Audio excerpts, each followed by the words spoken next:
Señores, gracias por seguir en sintonía con Matinal. Tenemos nuestro segundo plato fuerte. Nos engalana en este set el economista Guillermo Carán. Buenos días. Buenos días. Ingeniero. ¿Cómo anda todo? Bienvenido. Bueno, como decía Balaguer, bien para un hombre de mi edad. Mire, bueno. Pero usted es un hombre joven, porque Balaguer dijo eso cuando tenía 86. Don Guillermo, bueno, el tema o los temas del momento son las reformas que plantea presentar el Ejecutivo. Una de ellas es la reforma fiscal. Ya usted se ha pronunciado sobre el tema, pero me gustaría saber, ya que usted abiertamente nos explique un poco cuáles son las sugerencias puntuales que usted hace. Usted incluso llamó al presidente o al gobierno a la calma con relación al tema de esta reforma fiscal. ¿Por qué usted llama a la calma? Bueno, las opiniones cambian cada día en función de los agentes y los protagonistas económicos y sociales nacionales e internacionales. Y yo creo que en parte esta efervescencia que hay en el medio, que es una lluvia de propuestas, de resistencias anticipadas, se debe en gran parte a que se ha anunciado mucho durante muchos años, no ahora, sino...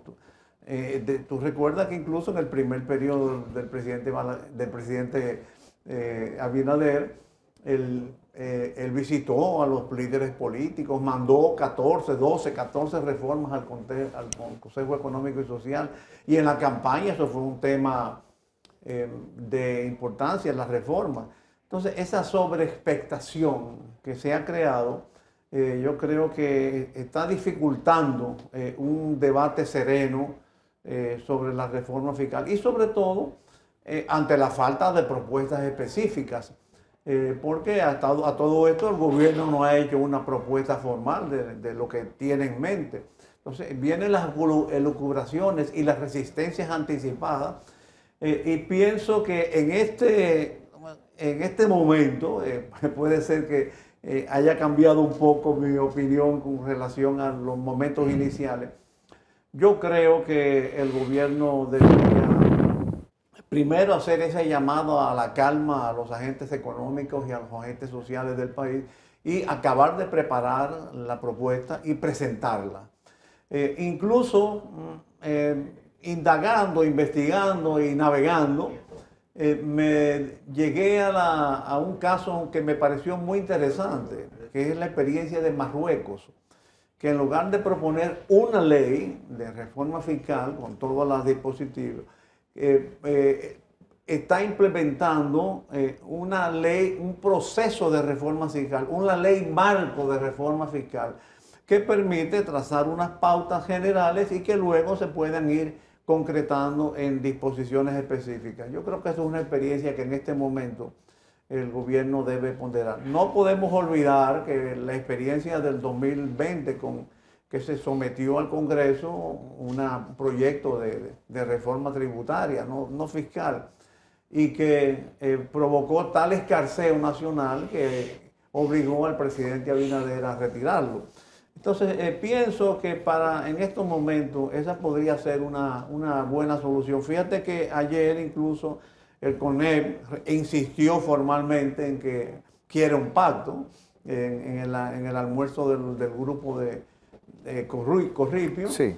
Por supuesto, un pacto que está en la estrategia de desarrollo durante hace 12 años y que nunca se cumplió porque no hay ley más mencionada en el país que la estrategia de desarrollo, la ley 1.2 y la menos cumplido.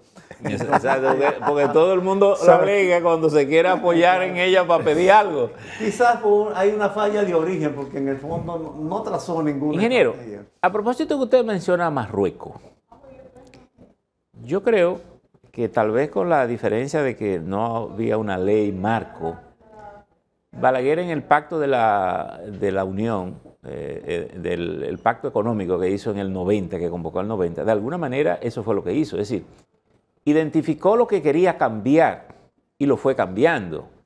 Código monetario, código financiero, código penal, código laboral, y esas cosas se fueron haciendo. No se hicieron todas de golpe, se hicieron en proceso.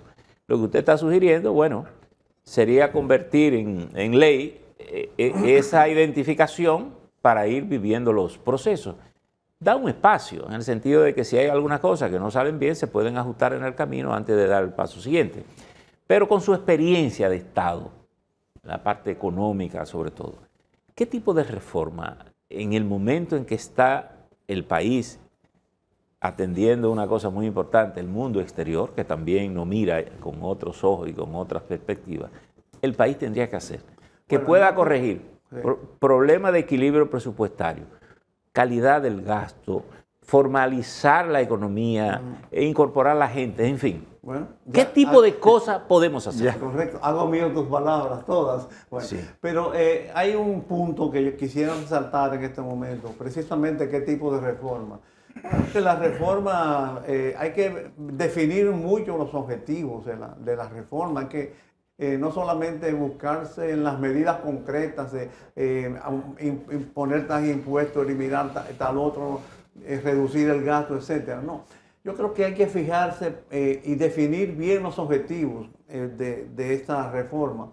Y en estos momentos yo creo que es imprescindible una reforma fiscal para la economía, no una reforma fiscal para tapar los hoyos fiscales y cumplir las exigencias de organismos internacionales para pagar la deuda, porque una de las cosas que más preocupa, aunque lo mantienen callado, porque al fin y al cabo estamos pagando. Bueno, pero ya el fondo lo ha dicho, que se necesitan más recursos. Sí, las instancias económicas internacionales se calman mientras estemos pagando, pero sí le preocupa la proporción de ingresos de las recaudaciones que constituye el pago de la deuda, porque va a llegar un momento en que no se pueda pagar. Entonces creo que debemos primero definir el objetivo de que es una reforma para mejorar la economía, sostener el crecimiento. Fíjate que el año pasado tuvimos una ralentización por acontecimientos internacionales, mejorar la distribución del ingreso, generar más empleos,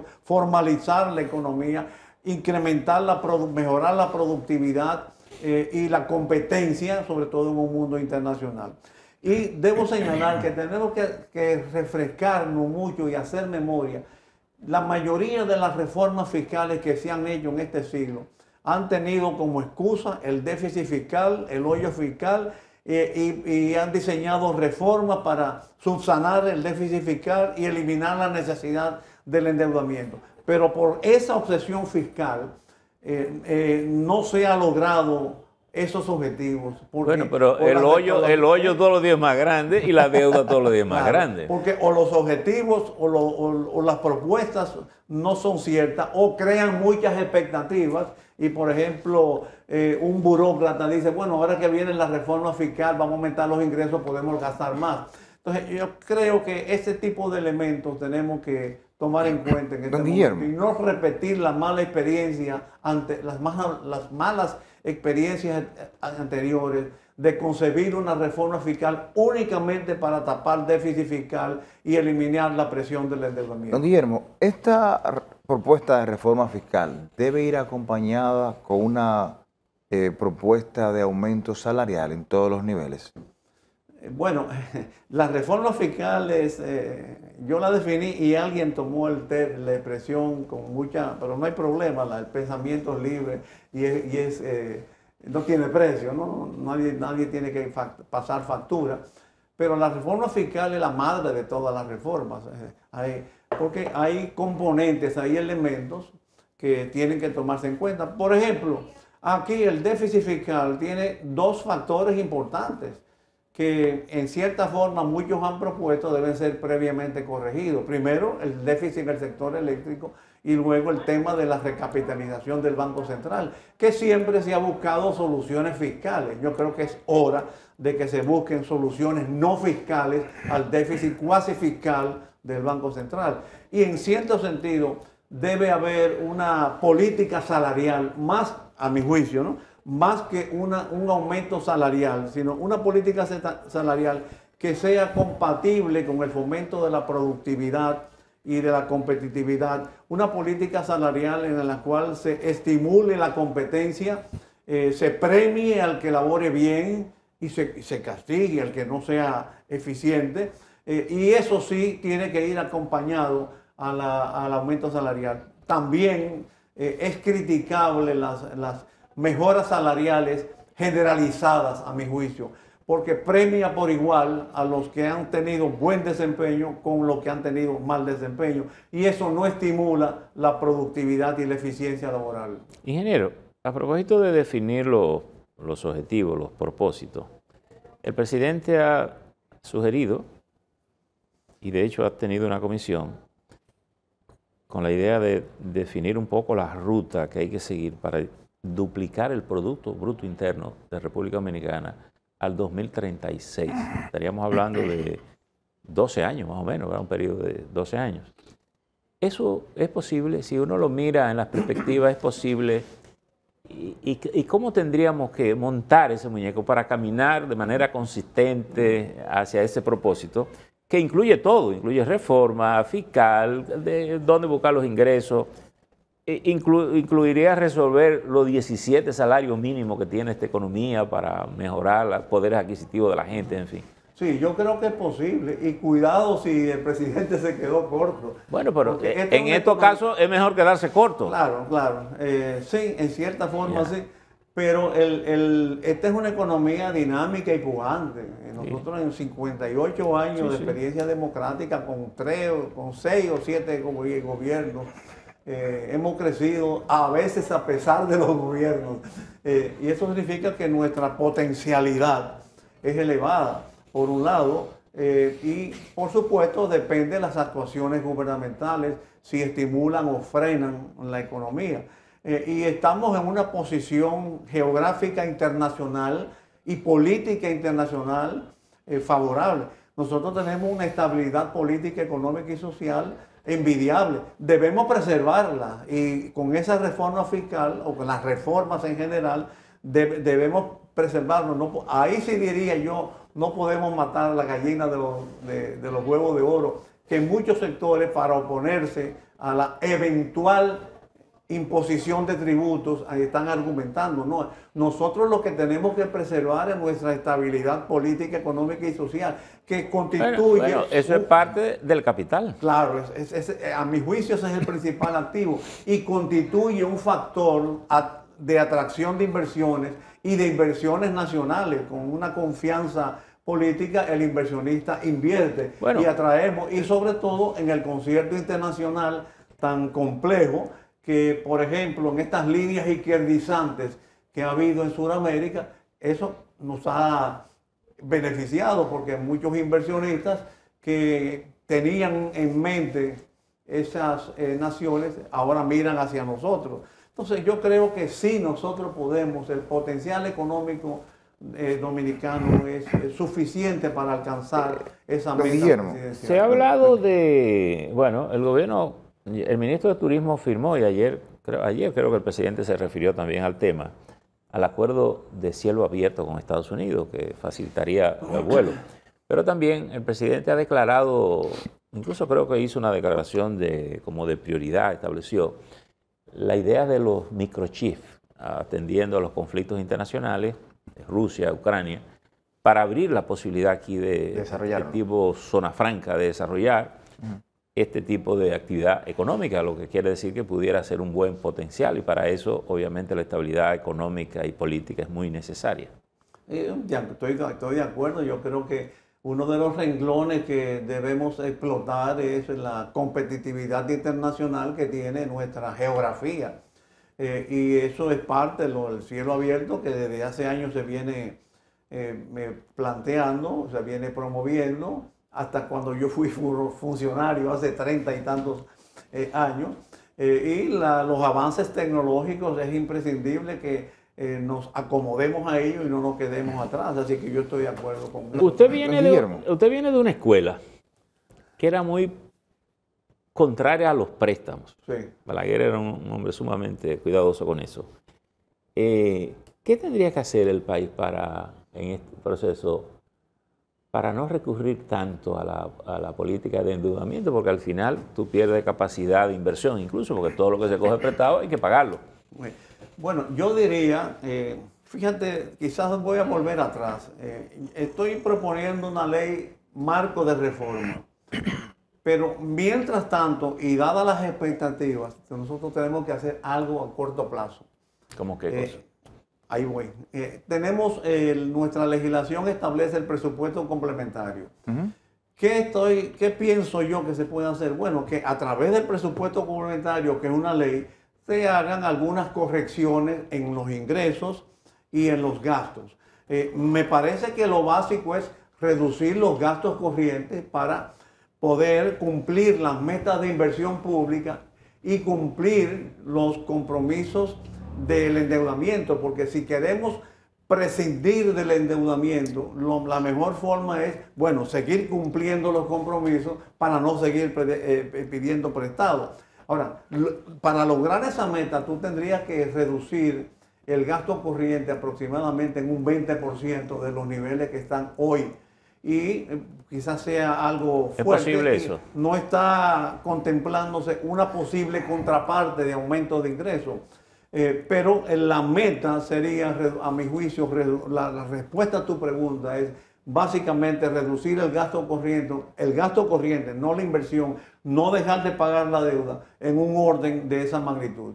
Don Guillermo, mire, estábamos hablando ahorita de cómo nosotros como país, la necesidad de avanzar en temas importantes y poníamos como ejemplo el tema del tránsito, el tema medioambiental, el tema eléctrico y todo eso. Si bien es cierto, los gobiernos han hecho sus aportes, sin embargo, no terminamos ya definitivamente de en esos temas lograr realmente una solución. Me gustaría saber, a su juicio, y a propósito de la Estrategia Nacional de Desarrollo que hemos venido hablando, ¿qué hace falta? ¿Cuáles serían esos temas que usted entiende que los gobiernos deberían abrazar para buscarle soluciones definitivas? O sea, no dejarlo por mitad. Y si usted entiende que hace falta para eso.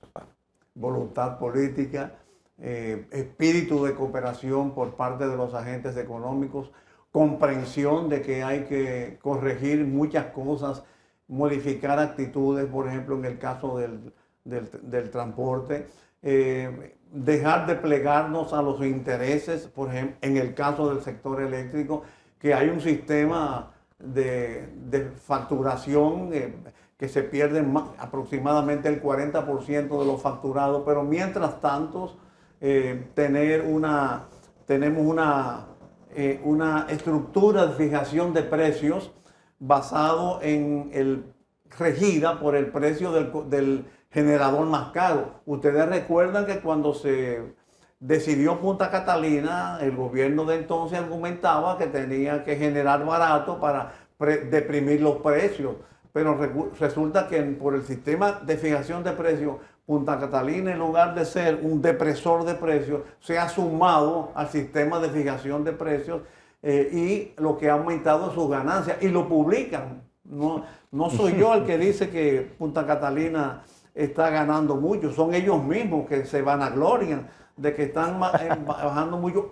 ¿Por qué? Porque los precios no lo han bajado, sino lo han mantenido, como dice el mercado. Algo similar a lo que tiene el Banco de Reservas, que vive diciendo que sus ganancias fueron tantos miles de millones de pesos, pero las ganancias del banco se deben a los altos intereses que se ha cobrado. Siendo un banco del Estado, lo correcto hubiera sido reducir las tasas de interés en lugar de aumentar la ganancia. Y en ese sentido, una macro respuesta a tu pregunta es una concepción de Estado, una concepción de cuál es el rol del Estado, que es el de promover el bien común a través de todos esos servicios que tú has mencionado. Entre la propuesta del presidente y la propuesta del CONET, ¿se abre espacio para un pacto a largo plazo que tal vez nos permita enmarcar esa ruta que usted señala de ir cuidando todos esos aspectos? Siempre es necesario, y en cierta forma nosotros hemos tenido,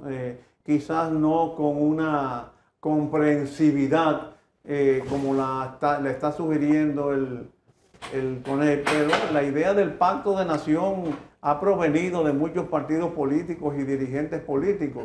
Y la estrategia de desarrollo no dejó de ser un pacto de nación. y los diálogos tripartitos que se han escenificado en los gobiernos de Joaquín Balaguer y de Jorge Blanco, también, que culminaron, por ejemplo, con el Código de Trabajo, con la reforma fiscal del año 92, porque todo eso estuvo precedido por esas experiencias. Quizás no como una meta, como un propósito general, pero sí es factible. Por eso insisto en que lo que falta es voluntad política para llegar a acuerdos. Por supuesto, el gobierno es gobierno, el gobierno consulta, pero tiene que decidir. Y sobre todo voluntad política para ejecutar lo pactado, porque si nosotros analizamos lo pactado en la estrategia de desarrollo, independientemente de que, como muchos, la economista Pérez Ducci siempre insiste que eso no es una estrategia de desarrollo, pero contiene una serie de objetivos, y es verdad, no es una estrategia de desarrollo, pero el PLD la concibió como un listado de objetivos, a veces con énfasis cuantitativo. Se han cumplido tantos o tantos de objetivos, pero los más importantes no se han convertido, como el pacto eléctrico que últimamente se aprobó en el gobierno anterior. Fue un pacto y alguien dijo para argumentar su éxito que de 30 propuestas se aprobaron 29, pero la que falta es la más importante, ¿no? Entonces no es cuestión cuantitativa. Yo creo que se necesita un gran desprendimiento nacional para lograr un consenso y un compromiso de lograr lo que se consensúe. Don Guillermo, gracias. Tenerlo. Qué bueno escucharlo usted con su conocimiento que tiene en el área. A ustedes gracias por esa complicidad. Despedimos a don Guillermo Carán, quien es economista de la República Dominicana. Gracias por la sintonía. Sigan disfrutando de la programación del Canal 5.